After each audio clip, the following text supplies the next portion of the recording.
Hi, I'm Dan Hedrington. I'm a senior project manager with Short Elliott Hedrington, also known as SEH. Outstanding. And as we continue our Davis Refinery watch, our weekly update, if you will, I feel like we're getting closer and closer to the shovels about ready to break in the ground. Having some great conversations with the Department of Health, Department of Water. Everything sounds like it is going along smoothly, so we thought we'd bring somebody in from the private sector here. Dan Hedrington's worked on the project probably since day one, if not day minus 50. And let's see how it went. We're down. Let's see. We got about 4 or 5, maybe 3 days left on the public comments. So, are you hearing much? Well, first, let's start with the public meeting. How did the public meeting go from your guys' perspective? Okay, well, thanks for having me. But the public information meeting went great. It really did. So to give everybody kind of just a little bit of a quick background, when we submit for these permits, we actually submit the applications. We have to submit with them all of the design information, the design data for the project, and that's been going on for a very long time. I think that since our first original submittal, it's been well over a year. We have been working with the department very closely, and they've been doing an outstanding job just reviewing the information and offering suggestions and thoughts and kind of going back and forth with that. So on December 8th of 2017, they were in a position where they were comfortable issuing or comfortable with a draft permit. They said, okay, so this is what the permit's going to look like based on what information we have and, what levels of emissions that you folks are at. So what they do then is they start a public comment period.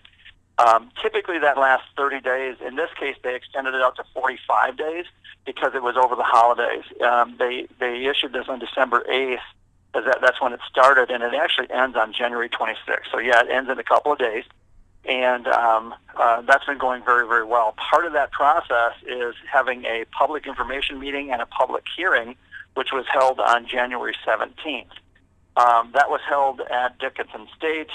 It was just an outstanding presentation by the Department of Health officials. They kind of get up and they talk about the process, their authority, what rules and controls they are guided by. And then they talk about the project itself. They said, okay, here's where the Meridian project is with its emissions. And then they also gave comparisons so people could put it in perspective. Those comparisons included, UND, and it included other refineries and other projects. So it was a real great presentation. Once that's done, they open it up a public hearing process where people can come up and officially, make statements that are recorded, and then if they are relevant to the air permitting process, then the department will act accordingly and respond as needed or respond if needed based on what those comments are. So that was on the 17th, like I said. I would say 230, 240 people-ish showed up.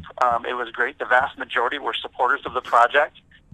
When they opened up the hearing portion of it, only about, I think, 42 people ended up speaking. The majority of the people that spoke had concerns about the project, and so it was a great opportunity for them to get up and actually kind of, voice their concerns and ask questions, some of which, the department's going to respond to, like I said, if it's appropriate. So we were thrilled with it. We really were, and we still are. Not only just the way that it was handled, the way that it was handled so professionally and so informative, but also because it gave people who sometimes feel that, maybe people aren't listening to them. Now they know they're listening to them. They know the department was listening, and they know that other government officials were listening to them as well. So I know I kind of went on at length about it, but very, very pleased. We're very, very pleased with that. I'm going to ask you a two-part question, and you can take whichever direction first you want. The first part, I need to set the table, the narrative a little bit here. These public meetings sometimes can be a little confusing for the public because they will bring up topics and issues that have nothing to do with the public meeting when they're focused on the bigger picture. And, that's happened quite a bit in North Dakota. And for me, I'm used to it. I've been covering, government affairs for 25 years. So I'm very accustomed to it. And at the same time, I'm also very accustomed to the public. It's difficult for them to understand that. So with that being said, were there people that were voicing things that had anything or not to do with the air quality? Because my understanding was this was an air quality related meeting. And the second part of that question is that if there was people who focused on the air quality part, you mentioned there were some concerns. What were the concerns? So the two-part question is, what were some of the other concerns, but what were they actually addressing air quality concerns? Some of them did. To be honest with you, the vast majority, for and I sat and I took good notes through the entire process and listening to them.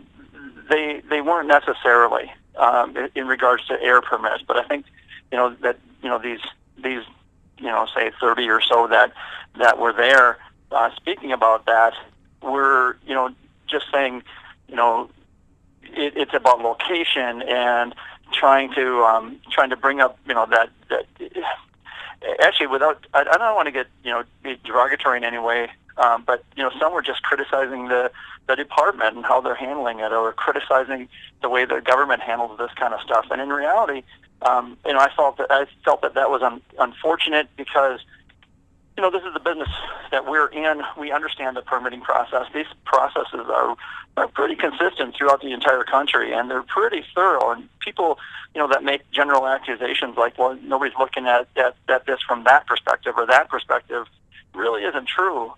So that was some of the accusations that were made.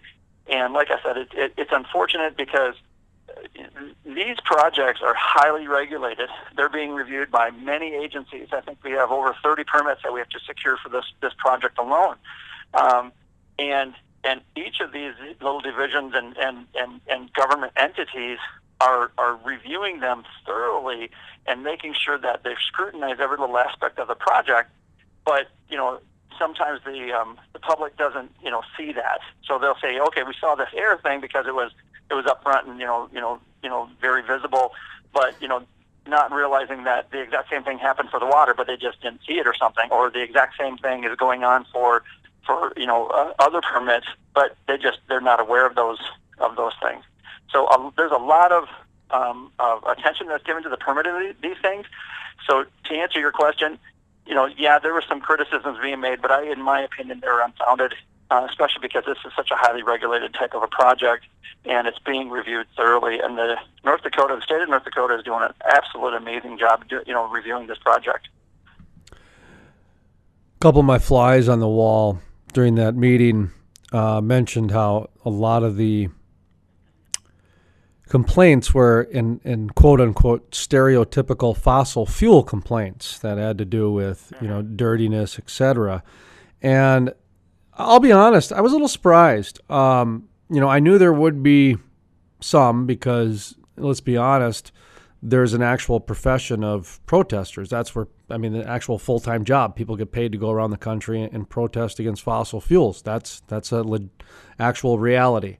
But what surprised me, I guess, is that you mentioned earlier that the health department did show some comparisons, because that was one of the things that through this process, I've done a little homework on this thing and talked to a number of different people. And you take almost any agriculture plant and what you guys are proposing and what is looked at being done, correct me if I'm wrong, but you guys are on par to be cleaner than a lot of those things. So you mentioned the health department did some of these comparisons.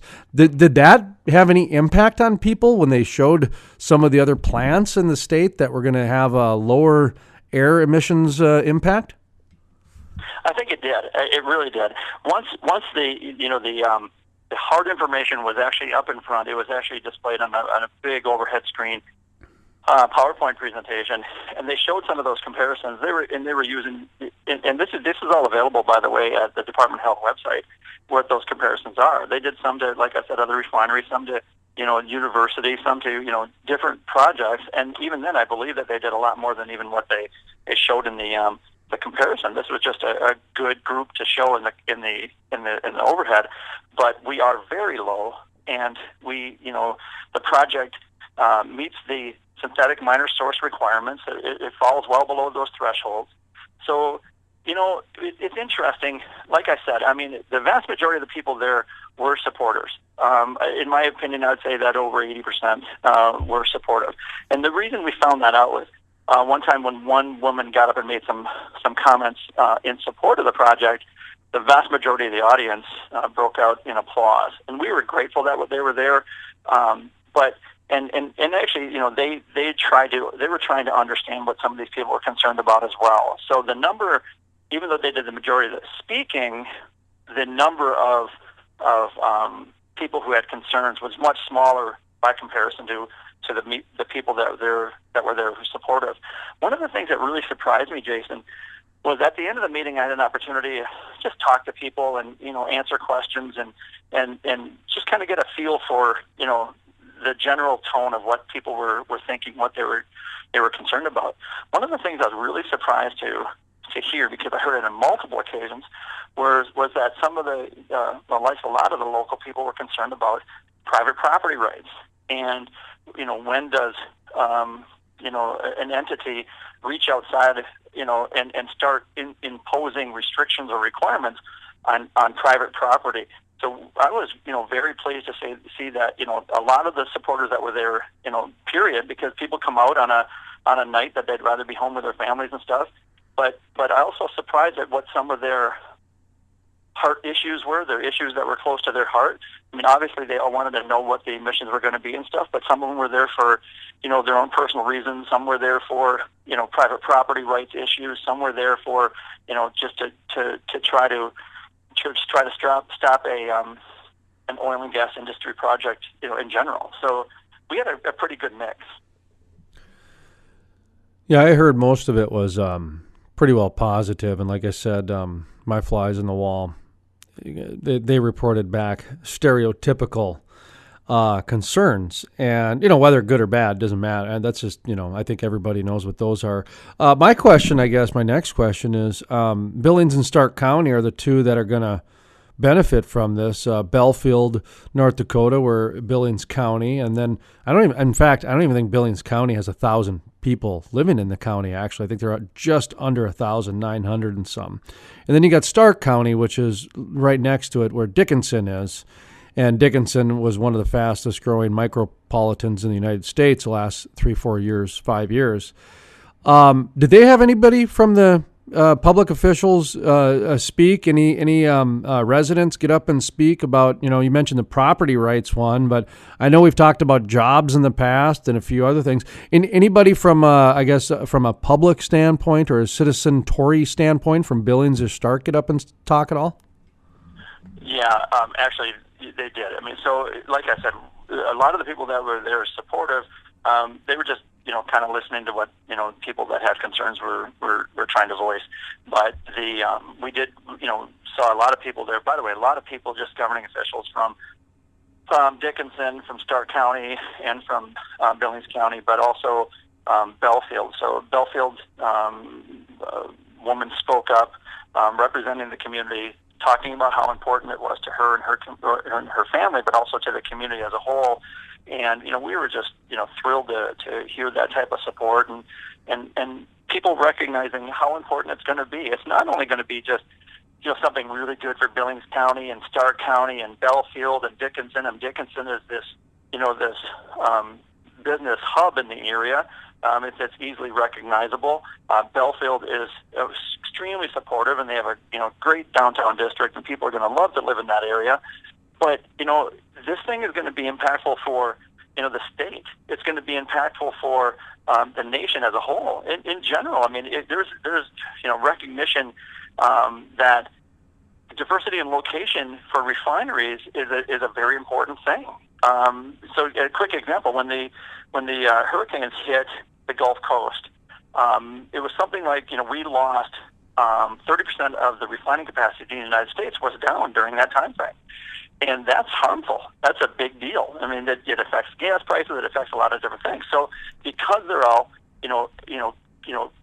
collected in this general area, when weather impacts happen and things like that, there are big impacts to the industry as a whole and to the services that are provided in the United States. Well, if we can have more of that kind of stuff up in North Dakota and other locations, then all of a sudden, that capacity not so much of it goes offline. Now, we don't want any of it to go offline, but the fact is that if something like that happens, if you have diversity in locations, you have multiple, refineries across the United States, and especially starting with North Dakota, all of a sudden it's less harmful to the nation as a whole. There's a lot of big benefits to this project. And I'm going to mention, as a journalist, I'm excited to start uncovering the economic study benefits, some of the projects with the university that have been going on. So from a selfish standpoint, I'm really excited to keep telling this story, because I firmly believe that this is the shale era. We've had the copper era, the gold era, all these different things. This is the oil and gas, or the shale or the fossil fuel era on our planet's history. And the Bakken is going to be a chapter, and the Davis Refinery is going to be a chapter in the Bakken. And it's very exciting to be a part of this. I want to quickly ask you about the Department of Health before I get off my soapbox there for a second. But the department, I always find it interesting when the state officials are doing these public meetings. Like I mentioned earlier, the public doesn't necessarily know how targeted some of these meetings are at times. And so they just got to accept the good and the bad, the ugly sometimes, and I'm not saying that you're speaking on behalf of the Department of Health, nor are you an expert in body language, or maybe you are, but how did the Department of Health handle this meeting? And then on the flip side of it, how did the people handle what the Department of Health had to offer? Well, actually, both were handled very, very well. I really do have to say that. The department handled it extremely professionally. They got up. They like I said, originally, they did a presentation on their authority and how they operate. They went into the Meridian projects, emissions, and where it is in comparison to other projects or other entities across the state, and then they handled it very professionally. People were given time limits. Everyone was respected. Everybody was, given appropriate, direction and how to do things and where to talk and how to make your voices heard, and also given an opportunity to say, if you don't want to talk, don't worry about it. Just go ahead and write something in if you want to and send it to us. So they handled it outstanding, in an outstanding manner. And I will say that everyone who attended the meeting, how people received that. Remember, the vast majority were supporters, and they thought it was handled wonderfully. Those who were concerned, it's my understanding that they thought it was handled wonderfully, and nobody got out of line in any way. I mean, there were a couple of people that started to get a little bit loud, but they seemed to calm down fairly quickly. It wasn't any kind of a adversarial, aggressive kind of an atmosphere. It just wasn't. It was done very professionally, and people did a great job on all ends of this thing. So it was a very, very good event. We're very pleased with it. Have you read much of the media coverage on it? I know a few of the newspapers picked it up, that sort of thing. Do you? You can say no comment. I'm just kind of curious on how it was. I've got my own opinion, and I can tell you I'll tell you beforehand. I think they focused more on the negative than the positive. Like I said, I had a few flies on the wall, and they validate a lot with what you said. The majority of the meeting was positive. There was some concerns, but I thought even the media kind of went outside the realm of what the meeting was. I thought it was an air quality permit meeting, and they kind of went into some other areas. But, I don't want to get you in any trouble or hot water or anything like that. But how do you think the media did? So, no, I'm not worried about getting in any kind of hot trouble. I'm sorry, I'm not worried about getting in any kind of hot water or anything like that. But, the meeting was absolutely held in regards to the air permit. It was about emissions and modeling and plumes and things like that, and it was about what those impacts are. So when a lot of people that had concerns, you'd asked a question earlier on, were they all air related? And they weren't. They were not. But they were still given an opportunity to voice it, to talk about that. So some of the media, when they focus on something like that wasn't really what the meeting was about.